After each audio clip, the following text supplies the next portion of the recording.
Assalamualaikum warahmatullahi wabarakatuh. Hamdan wa syukran lillah. Allahumma salli ala sayyidina Muhammadin wa ala alihi wa sahbihi wa sallim. Alhamdulillah, pada kesempatan kali ini kita masih diberikan nikmat yang besar oleh Allah, berupa nikmat iman dan Islam, juga nikmat kesehatan, sehingga bisa kembali belajar ilmunya Allah. Mudah-mudahan kita sama-sama mendapat ilmu yang barokah dan manfaat. Amin ya rabbal alamin. Baik, mari kita awali pembelajaran kita kali ini dengan sama-sama membaca doa dan membaca basmalah. Bismillahirrahmanirrahim. Rabbi zidni ilma warzuqni fahma. Amin ya rabbal alamin. Baik, silakan bisa dibuka buku halaman 63, tematik 4B, subtema 2, pembelajaran 3. Di sini ada percakapan antara Ibu dan Bella. Baik, Bapak bacakan. Ibu, Bella, kamu mau ikut Ibu ke pasar. Ibu akan membeli sayuran dan ikan. Bella, wah asik, mau Bu. Ibu, ayo kita berangkat sekarang, Bella. Bella, baiklah Bu. Kenapa tidak naik mobil sendiri Bu? Ibu, lebih baik kita naik angkot saja. Kita harus menghemat penggunaan bahan bakar, Bella. Bella, memang kenapa Bu? Ibu, persediaan bahan bakar minyak semakin lama semakin menipis. Selain itu, dengan menggunakan kendaraan umum, kita juga sudah mengurangi polusi. Oh, begitu. Ingat Bella, kita harus menghemat penggunaan energi agar anak cucu kita dapat merasakan manfaat energi tersebut. Baiklah Bu. Nah, itu tadi percakapan antara Bella dan Ibu. Ibu mengajak Bella untuk menghemat energi. Untuk mengajak orang lain harus menggunakan kalimat ajakan.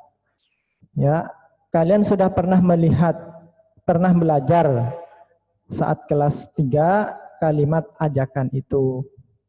Contoh kalimat ajakan pada percakapan tadi adalah, ingat ya, pada kata Ibu, kita harus menghemat energi. Ingat Bella, kita harus menghemat penggunaan energi. Jadi Ibu mengajak Bella untuk menghemat energi. Kita lanjutkan halaman 64.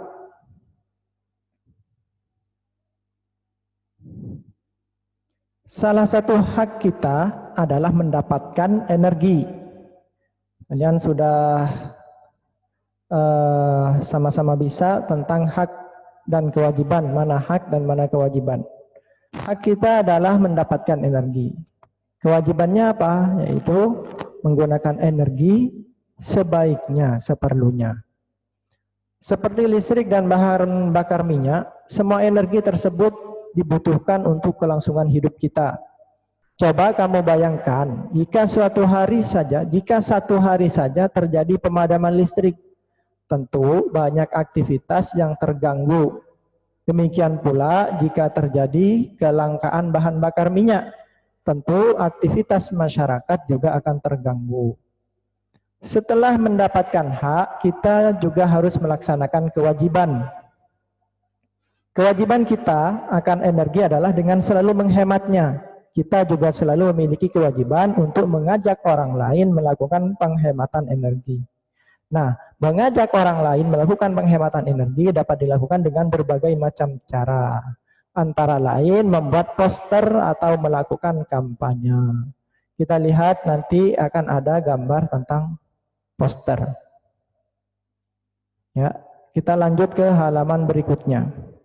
Halaman 65. Batu bara dan manfaatnya. Batu bara terbentuk dari tumbuhan yang terpendam jutaan tahun yang lalu. Sisa-sisa tumbuhan yang terkumpul di rawa gambut mengalami pergeseran kerak bumi sehingga terkubur sampai ke kedalaman yang sangat dalam.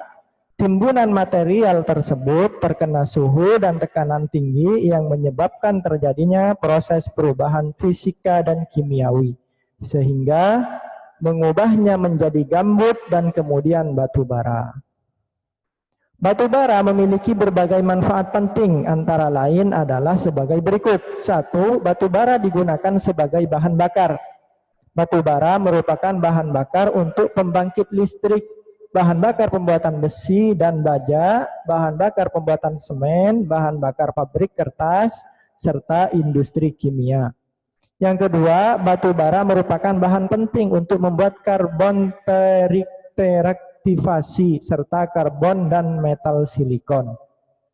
3. Hasil sampingan batu bara dapat menghasilkan beberapa bahan kimia. Selanjutnya, hasil sampingan batu bara dapat digunakan untuk membuat beberapa bahan kimia. Batu bara yang dimurnikan digunakan dalam pembuatan bahan kimia seperti minyak kreosot, naftalen, fenol, dan benzena. Gas amoniak yang diambil dari tungku kokas digunakan untuk membuat garam amoniak, asam nitrat, dan pupuk tanaman. Ribuan produk yang berbeda memiliki komponen batu bara atau hasil sampingan batu bara, yaitu sabun, aspirin, zat pelarut, pewarna, serta plastik dan fiber seperti rayon dan nilon.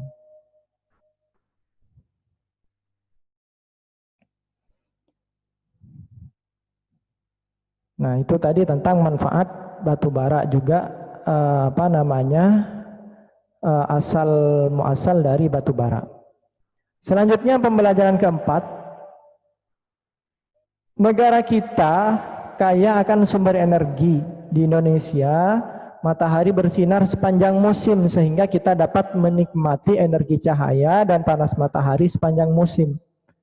Energi gerak dari air mengalir dapat diperoleh dari sungai-sungai, air terjun, dan gelombang air laut. Energi gerak dari air mengalir dapat diubah menjadi listrik yang sangat bermanfaat dalam kehidupan. Negara kita juga kaya akan sumber daya alam yang berguna bagi kesehatan. Sejak dahulu, masyarakat sudah mengenal obat-obatan yang diramu dari berbagai sumber daya tumbuhan yang berkhasiat bagi kesehatan. Beberapa tanaman yang berkhasiat menyehatkan antara lain jahe, kunyit, cengkih, kayu manis, temulawak, bawang merah, bawang putih, pala, dan lengkuas. Ya, selain dijadikan rempah-rempah, tapi tanaman-tanaman itu sangat bermanfaat bagi kesehatan tubuh kita. Selanjutnya jahe merah. Tanaman herbal dengan segudang manfaat. Jahe merah, jahe merupakan rempah-rempah khas Indonesia yang sangat banyak digunakan sebagai obat tradisional. Jahe juga biasa digunakan sebagai bahan untuk membuat minuman yang menghangatkan tubuh. Jahe terdiri atas 3 jenis, yakni jahe putih, jahe kuning, dan jahe merah. Di antara ketiga jenis jahe tersebut, jahe merah memiliki rasa paling pedas dan pahit. Kandungan berkhasiatnya juga lebih banyak. Oleh karena itu, jahe merah lebih banyak dipakai sebagai obat herbal daripada jahe kuning dan jahe putih. Jahe merah memiliki segudang manfaat kesehatan. Seduhan jahe merah dapat mengobati penyakit batuk, sakit kepala, asma, masuk angin, rematik, keseleo, bengkak, serta anti mual dan mabuk perjalanan. Jahe merah juga dapat menghangatkan perut, tenggorokan, dan badan. Itu jahe merah. Kita lanjut halaman berikutnya. Banyaknya manfaat jahe merah membuat jahe banyak digunakan sebagai bahan untuk membuat jamu atau obat herbal dan juga minuman penghangat tubuh. Permintaan jahe sebagai bahan baku menjadi meningkat. Untuk memenuhi permintaan tersebut dilakukan budidaya tanaman jahe. Jahe merupakan salah satu sumber daya alam Indonesia yang tidak hanya diperdagangkan di dalam negeri, tetapi juga diperdagangkan di dunia. Jahe diekspor dalam bentuk jahe segar, jahe kering, jahe segar olahan, dan minyak atsiri. Di Indonesia, minuman jahe sudah dikemas secara modern yang dikenal dengan jahe instan, yaitu minuman jahe dalam bentuk serbuk yang bisa langsung diminum dengan diseduh air panas. Di sini ada contoh gambar ya, jahe instan, minuman jahe yang dikemas secara modern. Nih Bapak zoom gambarnya. Ya, oke. Kemudian banyak lagi ada obat-obat, misalkan seperti obat anti masuk angin terbuat dari jahe dan yang lain-lainnya. Nah, negara kita memiliki sumber daya tumbuhan herbal yang melimpah. Sudah seharusnya kita bersyukur atas anugerah Tuhan tersebut. Ya, bahkan mungkin Bapak pernah bilang dulu di kelas 3, kita itu kadang nggak niat nanam, lempar bijian di depan rumah kalau ada tanah kosong. Nah, itu tahu-tahu tumbuh aja. Itu bukti kesuburan di negara kita. Sudah seharusnya kita bersyukur karena kita nggak minta, Allah kasih udah berbagai limpahan makanan buat makanannya, bahan makanan, sehingga makanannya jadi enak-enak di Indonesia. Salah satu cara mengungkapkan rasa syukur adalah dengan mempelajari berbagai tanaman berkhasiat yang ada di sekitar kita dan turut menjaga keberadaannya. Jadi mempelajari sehingga bisa dimanfaatkan untuk orang lain, juga dijaga keberadaannya, dilestarikan. Selain jahe masih banyak, kalian bisa cari informasi dari orang tua dari tanaman yang ada, manfaatnya apa saja. Ya, selanjutnya kita belajar tentang berhemat air. Negara kita memang kaya akan sumber daya alam dan sumber energi. Salah satunya adalah air. Air merupakan sumber daya alam yang sangat penting dan dibutuhkan setiap makhluk hidup. Oleh karena itu, kita memiliki kewajiban menggunakan air dengan bijak dan melakukan penghematan air.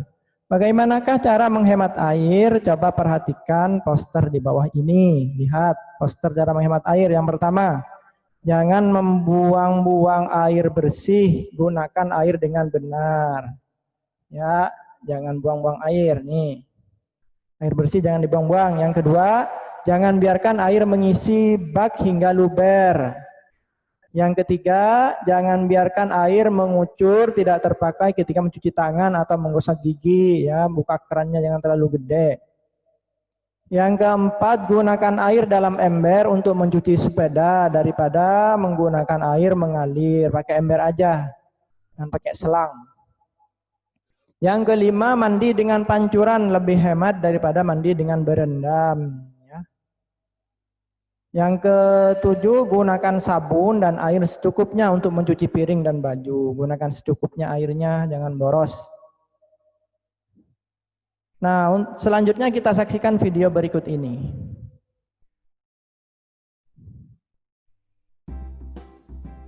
Tahukah kamu, 70% permukaan bumi terisi oleh air?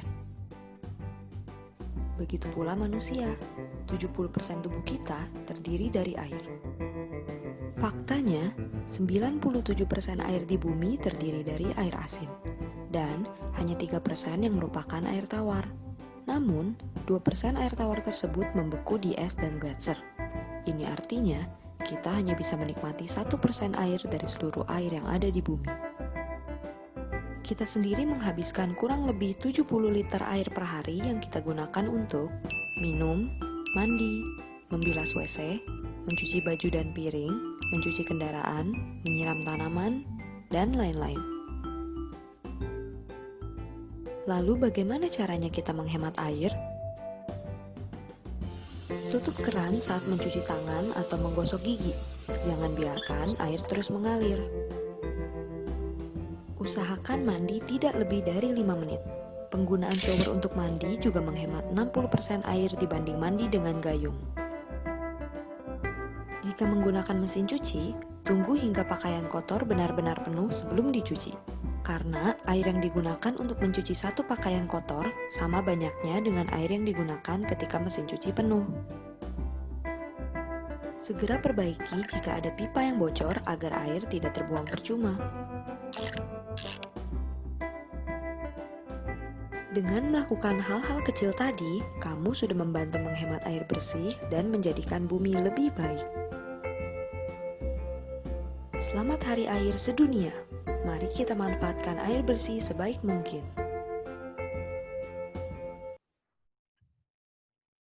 Nah, itu tadi video tentang cara berhemat air ya. Selanjutnya kita lihat di halaman 70, di sini ada poster tentang hemat listrik. Nah, kita tahu poster adalah merupakan sebuah ajakan untuk mengajak orang lain melakukan suatu tindakan atau suatu perbuatan baik ya. Mengajak orang lain melakukan penghematan energi dapat dilakukan dengan membuat poster atau melakukan kampanye. Poster merupakan selembar publikasi berupa gambar atau teks atau gabungan keduanya, gambar dan teks, dengan maksud untuk ditempelkan di dinding atau di tempat umum lainnya. Ukurannya bermacam-macam, bergantung pada kebutuhan. Namun pada umumnya poster berukuran sekitar 60 kali 90 cm. Poster digunakan untuk berbagai macam keperluan, tapi biasanya hanya berisi satu dari 4 tujuan berikut. Ya, biasanya isinya satu dari bagian berikut. Apa aja? Yang pertama adalah mengumumkan atau memperkenalkan suatu acara. Yang kedua, mempromosikan layanan atau jasa. 3, menjual suatu produk. 4, membentuk sikap atau pandangan. Itu isi poster, tergantung posternya tentang apa. Selanjutnya, siapa sasaran poster? Sasaran poster adalah masyarakat umum. Oleh karena itu, selain berukuran besar, poster yang baik seharusnya memiliki ciri sebagai berikut. Setidaknya poster itu berisi beberapa ciri seperti di bawah ini, yaitu yang pertama sederhana. Poster itu sederhana karena bukan koran ya. Jadi misalkan kamu bikin poster tulisannya banyak banget, nah itu bukan poster namanya. Yang kedua, menyajikan satu ide dan untuk mencapai satu tujuan pokok. 3, berwarna, ada warnanya. 4, slogannya ringkas dan jitu. 5, tulisannya jelas. Tulisannya juga harus jelas. 6, motif dan desain bervariasi. Gambar di samping adalah contoh poster. Lihat. Di sini yang pertama yang atas. Kata-katanya cuma dengan hemat listrik hidup jadi lebih baik. Ya. Mulailah pada diri Anda dengan mempergunakan listrik seperlu kebutuhan Anda. Ingat 17.00 sampai 22.00.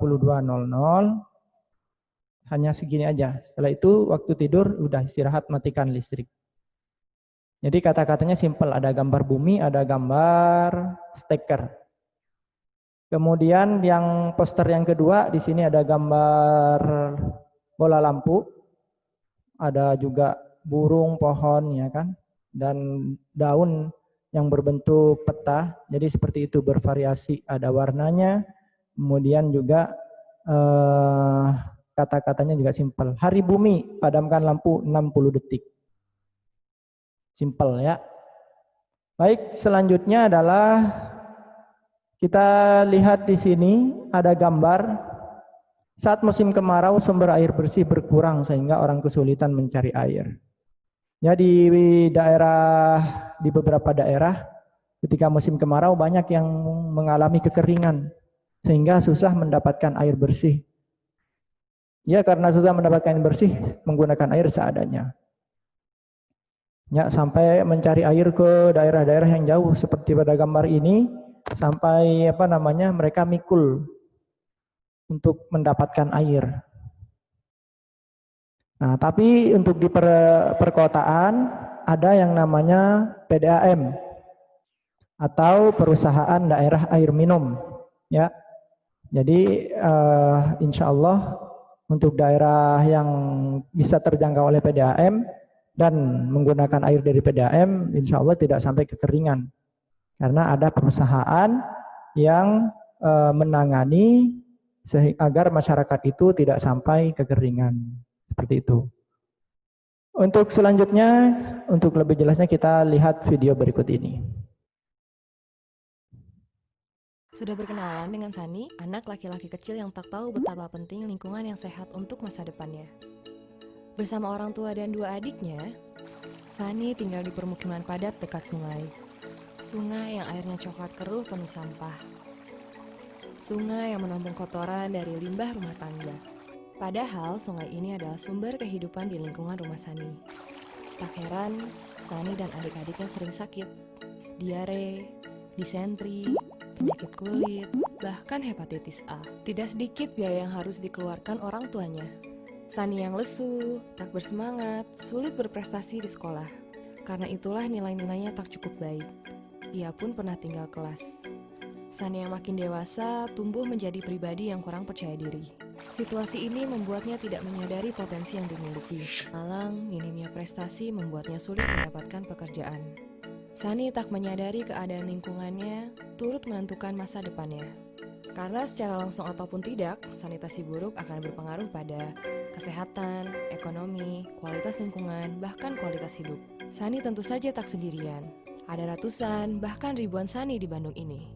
Tapi semua ini tak harus terjadi, karena kita bisa mengubahnya sedari awal. Pemerintah Kota Bandung kini punya sistem water harvesting yang menampung air hujan dan memprosesnya menjadi air bersih.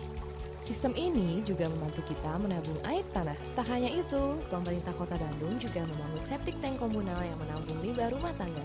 Alhasil, air sungai tentu tak lagi tercemari. Warga Bandung juga bisa berperan serta dengan menerapkan gaya hidup 3R. Reduce, reuse, dan recycle. Reduce yaitu mengurangi segala sesuatu yang mengakibatkan sampah. Reuse dengan menggunakan barang-barang yang bisa dipakai berulang kali. Dan recycle, mendaur ulang benda yang sudah tidak terpakai menjadi barang yang bermanfaat. Berkat water harvesting, septic tank komunal, dan gaya hidup 3R, kini Sani dan keluarganya tinggal di lingkungan yang bersih dan nyaman. Sani tumbuh menjadi anak yang ceria, sehat, dan bersemangat. Hidup di lingkungan dengan sanitasi bersih memberi banyak efek positif pada kehidupan Sani. Ia menjadi jarang sakit, yang membuat orang tuanya bisa lebih banyak menabung dan menjadi awal untuk kehidupan yang lebih baik. Lingkungan yang sehat adalah tempat yang tepat untuk mengembangkan diri. Karena pribadi yang produktif dan kreatif dimulai dari diri dan gaya hidup yang sehat. Bayangkan bila lingkungan bersih seperti ini dirasakan manfaatnya oleh jutaan anak.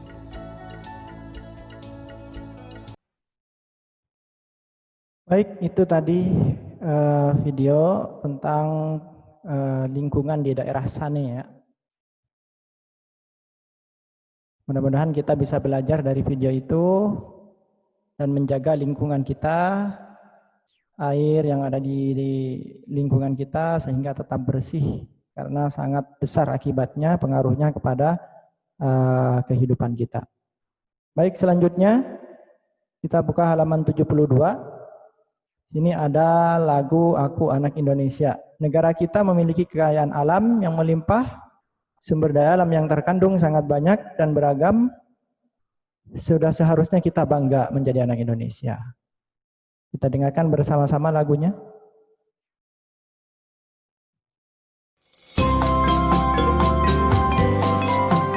Sambil kita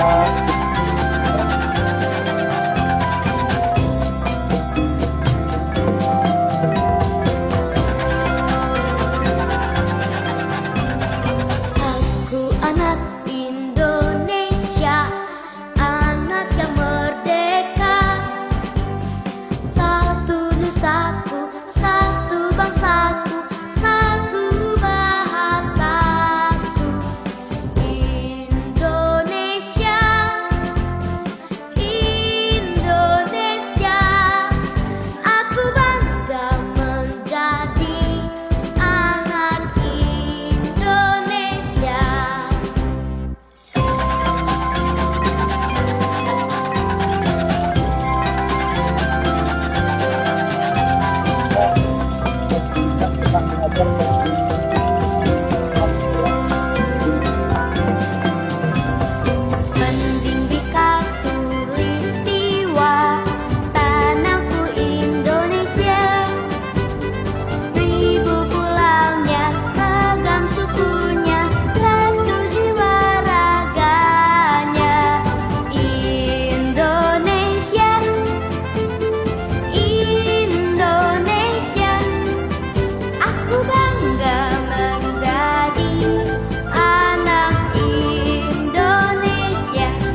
baik, itu tadi lagu aku. Ya. Kita lanjutkan.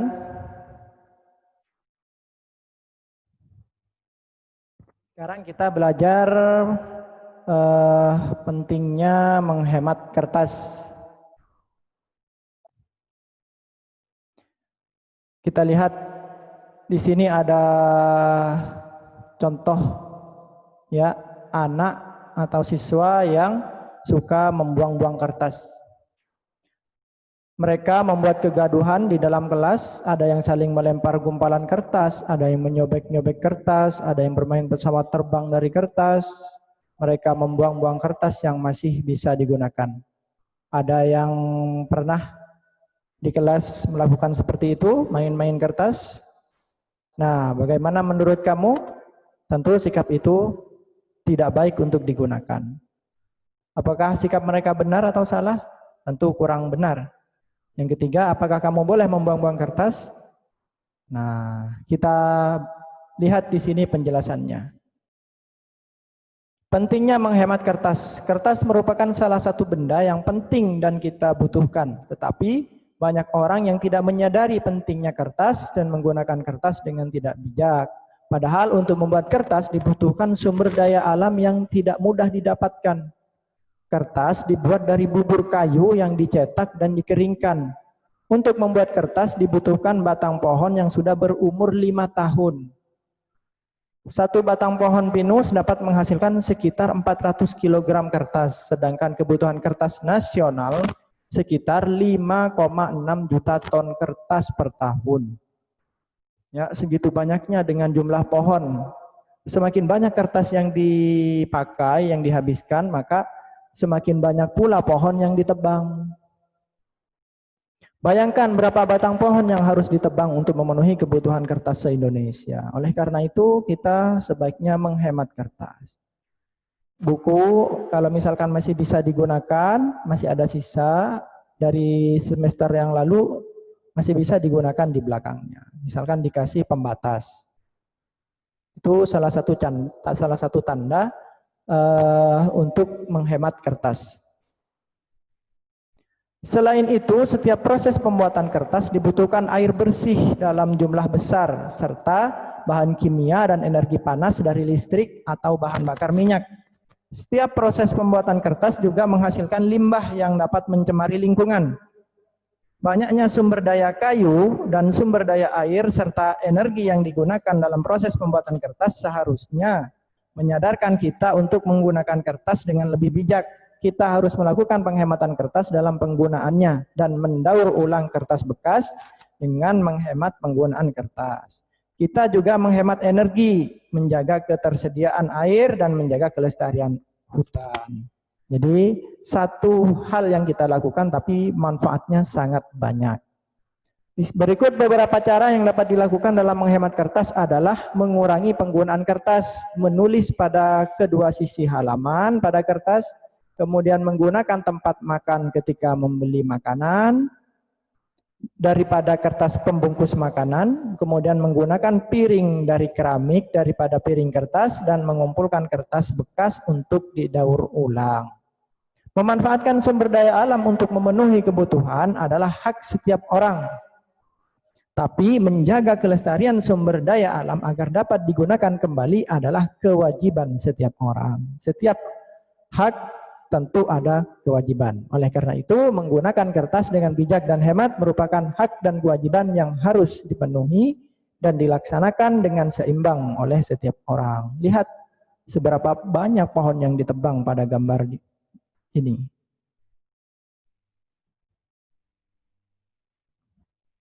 Nah, di sini ada membuat kertas daur ulang. Ini bisa dipraktekkan di rumah. Ya, menggunakan mixer. Nih ya, langkah-langkahnya bisa kalian baca dan kalian praktekkan di rumah. Potong kertas menjadi potongan kecil, rendam selama 1 malam dalam air. Setelah dibubuhi 1 sendok teh tepung tapioka, kasih tepung. 2, aduklah rendaman. Ini merupakan langkah untuk menghemat kertas. Ya, kalau kalian ada bahannya di rumah bisa kalian praktekkan. Kita lanjutkan.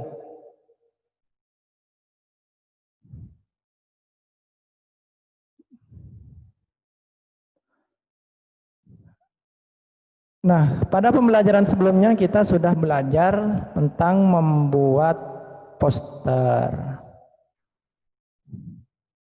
Di mana poster dapat berguna sebagai media untuk menyebarkan informasi dan ajakan pada khalayak umum untuk melakukan sesuatu. Misalnya, poster yang kita buat berisi ajakan untuk melakukan penghematan energi listrik, atau misalkan poster hemat energi air. Nah, agar tujuan tersebut dapat tercapai, dapat dilakukan kampanye. Juga ada kampanye. Nah, apa itu kampanye? Kampanye adalah sebuah tindakan dengan berbicara di depan khalayak umum yang bertujuan mendapatkan dukungan terhadap informasi yang disampaikan. Kalian dapat mengampanyakan ajakan untuk berhemat energi listrik dengan membawa serta poster yang telah kalian buat. Jadi poster dengan kampanye, nah itu lebih menguatkan ajakan yang kita sampaikan kepada orang lain. Coba lakukan kampanye pada warga sekolah, misalnya di kelas atau di rumah. Ya, disampaikan ke anggota keluarga di rumah agar menghemat air, agar menghemat listrik, dan energi yang lain.